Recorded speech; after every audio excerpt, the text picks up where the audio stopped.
Quel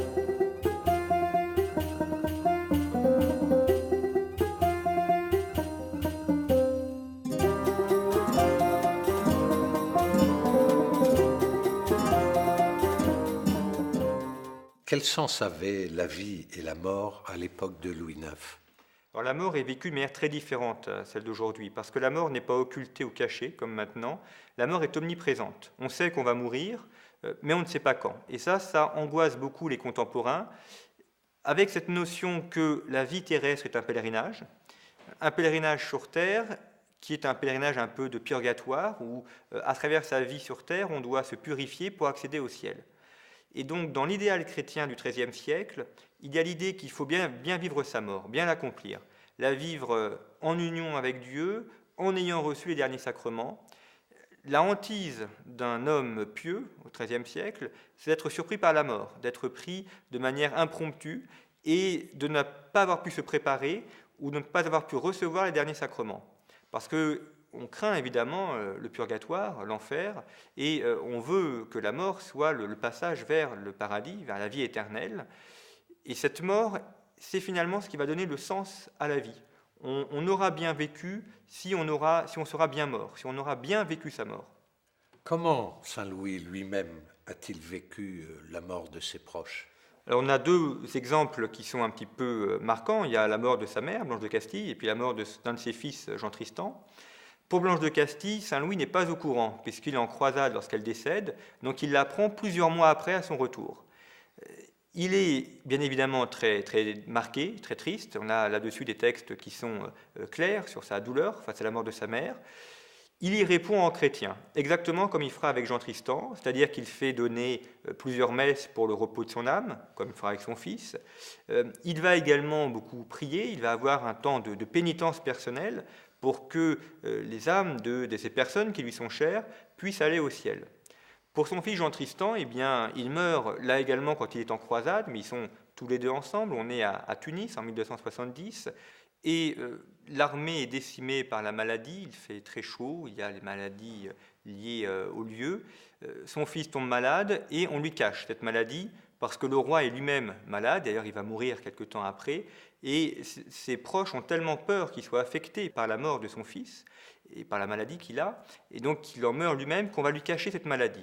Et puis il finit par l'apprendre parce qu'il se rend bien compte que son fils n'est plus là. Il est évidemment très, très blessé, très émotionné par ce décès, mais il va la vivre en chrétien, et c'est là que Saint Louis montre qu'il a toujours une vision surnaturelle de la mort. C'est que même s'il est brisé en tant que père, il est très triste, il va faire donner un nombre important de messes pour l'âme de son fils. Il veille également à ce que son fils puisse être rapatrié pour que son corps soit enterré. Et il confie son fils à la prière d'ordre religieux. Et il va également s'exprimer de manière très, très surnaturelle par rapport à ce décès. Comment Saint Louis s'est préparé à sa propre mort? Alors Saint Louis décède quelques jours après Jean Tristan. Il est donc dans ce siège de Tunis. Il a beaucoup de chance pour l'idéal de vie chrétien de l'époque, c'est qu'il se voit mourir. Il attrape une maladie, il ne meurt pas au combat, il aurait pu mourir d'une flèche perdue et mourir sans s'en apercevoir. Là, il voit la mort arriver, il veut montrer comment un roi chrétien meurt, et il veut également faire de sa mort un acte d'union à Dieu. On le voit très priant, les contemporains ont été très marqués par sa mort, ceux qui l'ont vu et ceux qui ont recueilli les témoignages, comme Joinville. Il reçoit les derniers sacrements, il peut communier, il se confesse, bien évidemment. Il fait installer dans sa chambre un crucifix en face de son lit pour mourir avec l'image du Christ mourant sous les yeux. Et Saint Louis est celui qui a apporté les instruments de la Passion à Paris, celui qui a amené la Sainte Couronne d'épines et la Sainte Croix.